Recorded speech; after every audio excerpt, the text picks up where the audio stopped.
Hey everyone, and welcome back to the channel.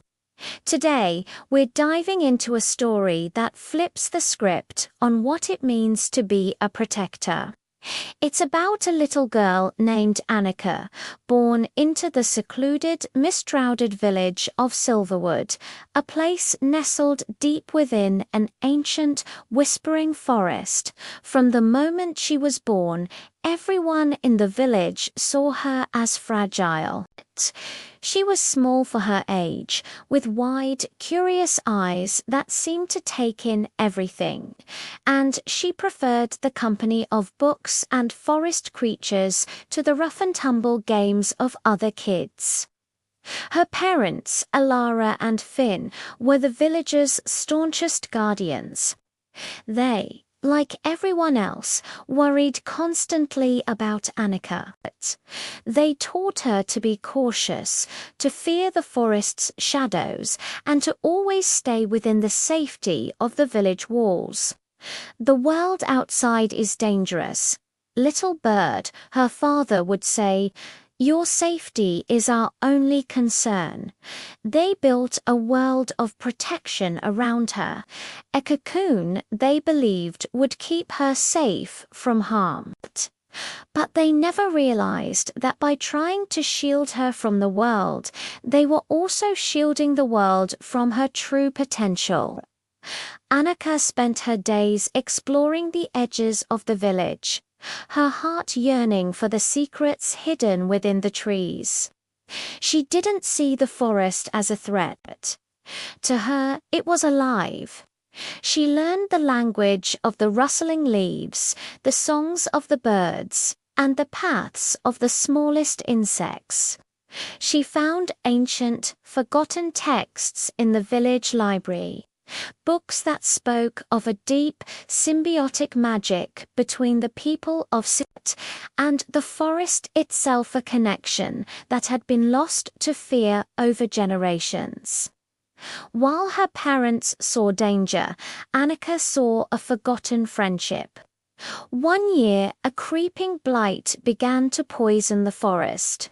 It started at the edges, a creeping grey sickness that choked the trees and drove the animals away.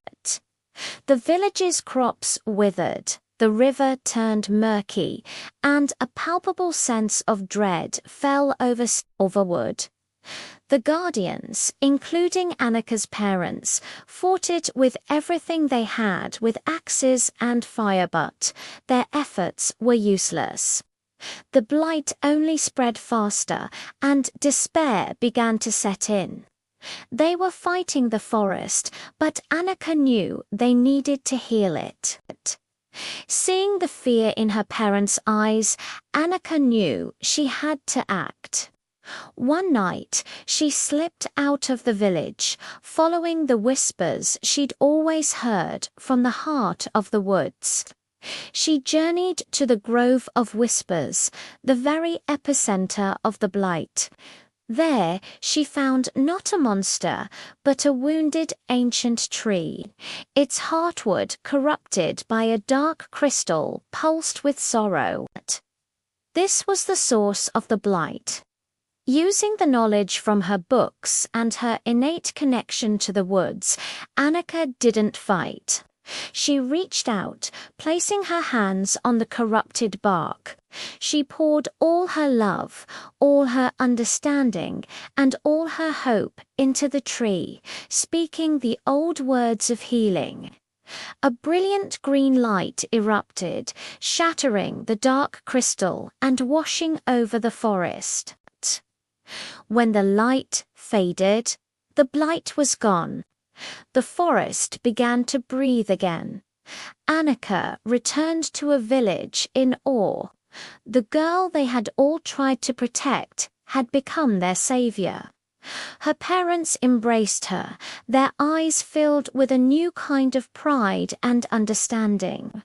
They saw not a fragile child, but a powerful guardian in her own right. Annika taught them that true strength isn't about building walls, but about building bridges, about understanding and healing, not fearing, the people of Silverwood learned to live in harmony with the forest once more, all thanks to the little girl who showed them the way. Thanks so much for watching. If you enjoyed this story, don't forget to hit that like button, subscribe, and ring the bell so you don't miss our next one. See you in the next video.